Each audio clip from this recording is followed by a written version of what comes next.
Welcome to the session of upstream and downstream linear equations का वो part जो normally students को काफ़ी डिफिकल्ट लगता है। आज उसको इजी बनाते हैं।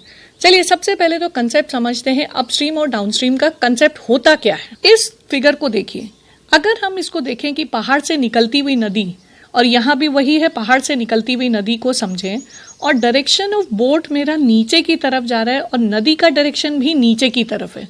इसका मतलब इन दोनों का डायरेक्शन सेम है। तो जो स्पीड होगी बोट की और जो स्पीड होगी वाटर करंट की, वो दोनों एड अप हो जाएंगे और बन जाएंगे x प्लस वाई। क्योंकि मैंने स्पीड ऑफ बोट लिया है x kilometres per hour, speed of water current ली है y किलोमीटर्स पर आवर। अब डायरेक्शन सेम होने की वजह से ये हमेशा एड अप होते हैं। इधर ये देखिए, अगर हम देखें कि डायरेक्शन ऑफ बोट है उल्टी तरफ और पानी का बहाव है नीचे की तरफ, यानी वाटर करंट का डायरेक्शन उल्टा है और डायरेक्शन ऑफ बोट बिल्कुल अलग है, तो स्पीड हमेशा हो जाएगी माइनस। अगर बोट की स्पीड x है और पानी के करंट की स्पीड है y किलोमीटर्स पर आवर, तो स्पीड हो जाएगी माइनस। बस अगर आपने इस कंसेप्ट को समझ लिया तो हो गए सारे प्रॉब्लम्स सॉल्व। तो चलिए पहले क्वेश्चन से स्टार्ट करते हैं। Ritu can row downstream 20 kilometres in 2 hours. She can row upstream 4 kilometers in 2 hours. Find the speed of boat in still water and speed of current. अब इस क्वेश्चन में देखिए 20 किलोमीटर्स डाउनस्ट्रीम तय करने में 2 घंटे लगे और वहीं अपस्ट्रीम 4 किलोमीटर्स तय करने में 2 आवर्स लगे। इसका मतलब ये है कि स्पीड आपकी कम हो जाती है अपस्ट्रीम में। तो देखिए अगर हम इसको करना शुरू करें तो अगर स्पीड ऑफ बोट हमने स्टिल वाटर में x किलोमीटर्स पर आवर ली है और वाटर करंट की स्पीड ली है y किलोमीटर्स पर आवर, तो इसका मतलब जब डाउनस्ट्रीम जाएंगे तो स्पीड होगी x प्लस वाई और अपस्ट्रीम के टाइम होगी x माइनस वाई। और हमें ये पता है कि स्पीड होती क्या है। Speed is basically distance upon time. अब ये देखिए डिस्टेंस अपॉन टाइम, यानी जब हमारा डिस्टेंस 20 किलोमीटर्स है, टाइम 2 आवर्स लग रहा है, तो स्पीड उस टाइम है हमारी x प्लस वाई डाउनस्ट्रीम के टाइम। और इसी तरह जब हमारी स्पीड x माइनस वाई है तो डिस्टेंस है 4 किलोमीटर्स और टाइम है 2 आवर्स। तो सबसे पहले हम ऐसा करेंगे, इसको टाइम के टर्म्स में लेके आएंगे। t डाउनस्ट्रीम आपका आएगा, t डाउनस्ट्रीम यानी 2 आवर्स आएंगे 20 अपॉन x प्लस वाई। अभी हमने बताया कि distance upon speed will give you the time, और इसी तरह t अपस्ट्रीम आएगा आपका 4 kilometres divide by the speed is x minus y. अब ये दोनों आपके पास हैं क्योंकि आपके पास t डाउनस्ट्रीम दिया हुआ है 2 आवर्स और t अपस्ट्रीम्स दिया हुआ है 2 आवर्स। तो अब यहाँ पर अगर हम वैल्यू रख दें तो देखिए 2 is equal to 20 upon x plus y, और यहाँ आएगा आपका 2 is equal to 4 upon x minus y. तो 2 इक्वेशंस बन जाएंगी, ये 2 से ये 10 कैंसिल, तो x प्लस वाई इक्वल्स 10 आपकी एक इक्वेशन, और यहाँ ये 2 से 2 कैंसिल, तो x minus y is equal to 2। ये आपकी 2 इक्वेशंस बन गई। अब इन दोनों इक्वेशंस को अगर हम साइमल्टेनियसली सॉल्व करें, इनको ऐड कर दें, तो आपको x और y की वैल्यू आ जाएगी। 2x is equal to 12, so x is equal to 6। On calculation we get x is equal to 6 kilometres per hour, और यही वैल्यू को अगर हम किसी भी एक इक्वेशन में डाल देते हैं, सपोज 6 प्लस वाई इक्वल्स 10, तो y की वैल्यू आती है 4 kmph। तो ये आ गई आपकी speed of boat in still water is 6 kilometres per hour, और y यानी speed of water current is y। तो स्पीड ऑफ बोट, इस तरह देखिए कितनी आसानी से ये निकल जाता है क्वेश्चन, अगर आपको इक्वेशन सिर्फ समझ आनी चाहिए। स्पीड ऑफ करंट, तो ये है फाइनल आंसर हमारा 4 kmph।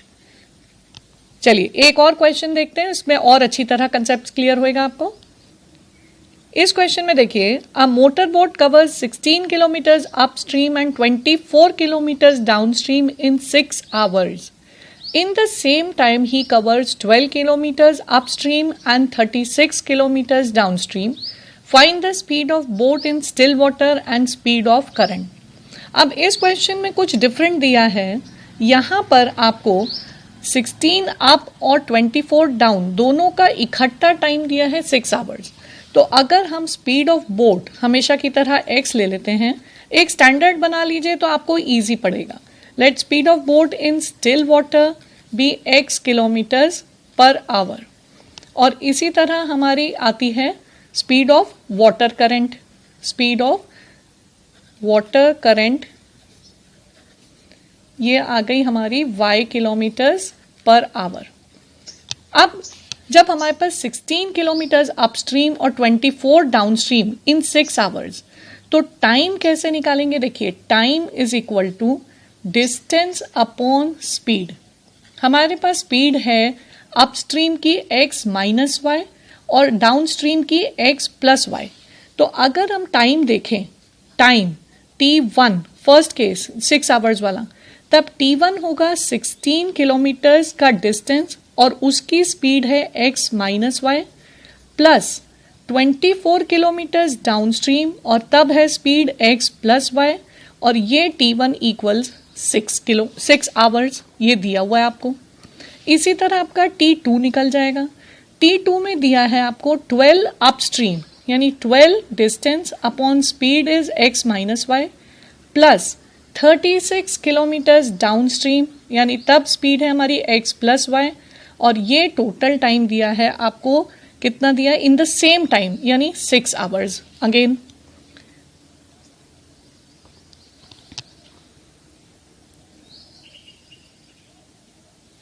अब आपके पास दो इक्वेशंस रेडी हैं। अब लेकिन यहां x minus y x plus y को छोड़ के हम u और v की टर्म्स में ले आते हैं। अब देखिए, अगर हमारे पास दो लीनियर इक्वेशंस रेडी हैं तो इसमें हम x माइनस वाई और x प्लस वाई को रिप्लेस कर लेते हैं। x माइनस वाई और x प्लस वाई, इसको एक काम करते हैं 1 upon x minus y 1 upon ये इसको कर लेते हैं u और इसको कर लेते हैं v। ये ज्यादा इजी हो जाता है। 1 upon x minus y is equal to u, 1 upon x plus y is equal to v। तो मेरी पहली इक्वेशन बन जाएगी 16u प्लस 24v इक्वल्स 6, क्योंकि 1 अपॉन एक्स माइनस वाई को मैंने u लिया है। इधर आएगी मेरी 12u प्लस 36v इक्वल्स 6। यहां पर भी देखिए मैंने रिप्लेस कर दिया। अब हमारा काम है एलिमिनेट करना, किसी एक को भी हम एलिमिनेट कर सकते हैं। 36 और 24 है, इधर 16 और 12 है, तो 12 और 36 को अगर रिप्लेस करना है और यहां पर देखते हैं अगर कुछ लोएस्ट टर्म हो सकता है। हाँ, हो सकता है। यहाँ ये 2 से जाएगा, ये 3, इधर 12 और इधर 8, मतलब पहली इक्वेशन बन गई मेरी 8u प्लस 12v इक्वल्स 3। इसी तरह ये 6 से कैंसिल होएगा, 2, इधर 6 और इधर 1, so it becomes 2u plus 6v equals 1। अब तो सॉल्व करना बहुत ही आसान है। इस इक्वेशन को अगर हम मल्टीप्लाई कर दें 2 से, तो देखिए मेरी दोनों इक्वेशंस का सेट में लिख दूं। 12v इक्वल्स 3, इधर आएगा 4u plus 12v equals 2। Subtract करते हैं तो ये आ गई आपकी 4u is equal to 1। u की वैल्यू आ गई आपकी 1/4। 1/4 की वैल्यू जब हम डालेंगे तो v की वैल्यू आएगी हमारी 1/12। अब देखिए, जब u और v आपके पास आ गए हैं तब आप यहां पर रिप्लेस कर सकते हैं। तो आपकी इक्वेशन क्या आएगी? 1 upon x minus y is equal to 1/4। So x minus y बन गया आपका 4 और इसी तरह x प्लस वाई बन गया आपका 12, क्योंकि ये रेसिप्रोकल ले लिया हमने। अब इन दोनों इक्वेशंस को जब हम ऐड अप करेंगे तो 2x इज इक्वल टू 16, तो x की वैल्यू आ गई 8 kmph और y की वैल्यू जब यहां डालेंगे तब हमारी आ जाएगी 4 kmph। ये है हमारा आंसर। चलिए एक और क्वेश्चन देखते हैं। इस क्वेश्चन में दिखा है कि अ boat covers 32 kilometres upstream and 36 kilometres downstream in 7 hours. It covers 40 kilometers upstream and 48 kilometers upstream in 9 hours. Find the speed of boat and current. इसमें भी फिर हम वही स्पीड ऑफ बोट को ले लेते हैं। स्पीड ऑफ बोट इसको ले लेते हैं x किलोमीटर्स पर आवर और आपका स्पीड ऑफ वाटर करंट या रिवर कह लीजिए, ये हो गई y kmph, that is kilometres per hour. अब आपके पास पहली इक्वेशन में देखिए 32 किलोमीटर अपस्ट्रीम, 32 और टाइम है हमारा 7, तो T1 क्या होगा आपका 32 यानी डिस्टेंस अपॉन स्पीड, स्पीड होगी x माइनस वाई, अभी हमने देखी किस तरह आती है, plus 36 divide by x plus y, क्योंकि ये डाउन स्ट्रीम है, this is equal to 7 hours दिया हुआ है। सेकेंड केस में T2 में दिया है 40 किलोमीटर अपस्ट्रीम, यानी तब की स्पीड होगी x माइनस वाई, उसमें ऐड होता है 48 किलोमीटर डाउन स्ट्रीम और ये दिया हुआ है 9 आवर्स। तो ये तो आपकी दो इक्वेशंस रेडी हो गई। फिर से हम ऐसा करेंगे 1 अपॉन एक्स माइनस वाई को u ले लेते हैं, 1 अपॉन एक्स प्लस वाई को ले लेते हैं v। तो इक्वेशंस देखिए, पहले तो अगर कुछ कॉमन निकल रहा है तो कैंसिल करेंगे, लेकिन यहां नहीं लग रहा, so it is 32u plus 36v equals 7। ये मेरी पहली इक्वेशन बन गई। सेकेंड इक्वेशन आएगी 40 into u plus 48 into v equals 9। अब ये दोनों इक्वेशंस में से हमें एलिमिनेशन करके निकालना है, तो एक काम करेंगे 36 और 48 वाली इक्वेशन को देखते हैं। इसको अगर हमने 4 से मल्टीप्लाई किया और इसको हमने 3 से किया, तब हमारी इक्वेशन देखते हैं क्या बनेगी। तो इक्वेशन आती है 128u प्लस 144v इक्वल्स 28। इधर आएगी 120u plus 48 into 3 is again 144v equals 27. Simply subtract the equations, तो ये कैंसिल हो जाएगा क्योंकि यहाँ साइन चेंज हो जाता है। This is 8u equals 1. So u आपका आ गया 1/8। इसी तरह अगर आप इसकी वैल्यू डालेंगे, u की वैल्यू यहाँ डालेंगे, तब आपकी v की वैल्यू निकल आएगी। तो सॉल्व करने पर मेरी v की वैल्यू आती है 1/12। अब देखिए 1 upon x minus y is equal to 1 upon 8 और इसी तरह 1 upon x plus y is equal to 1 upon 12। तो x माइनस वाई बन गया 8, x प्लस वाई बन गया मेरा 12। अब इन दोनों इक्वेशंस को सिर्फ एड अप कर देंगे तो ये y कैंसिल, 2x इक्वल्स 20। तो x की वैल्यू आ गई 10 किलोमीटर्स पर आवर, यानी ये स्पीड थी हमारी बोट की स्पीड x किलोमीटर थी, तो 10 किलोमीटर्स पर आवर। अब इसी को आप यहां रख दीजिए, तो 10 माइनस 5 इज इक्वल टू 8, तो उससे आपकी y आ जाएगी 2 किलोमीटर्स पर आवर। ये हो गई आपकी वाटर करंट की स्पीड।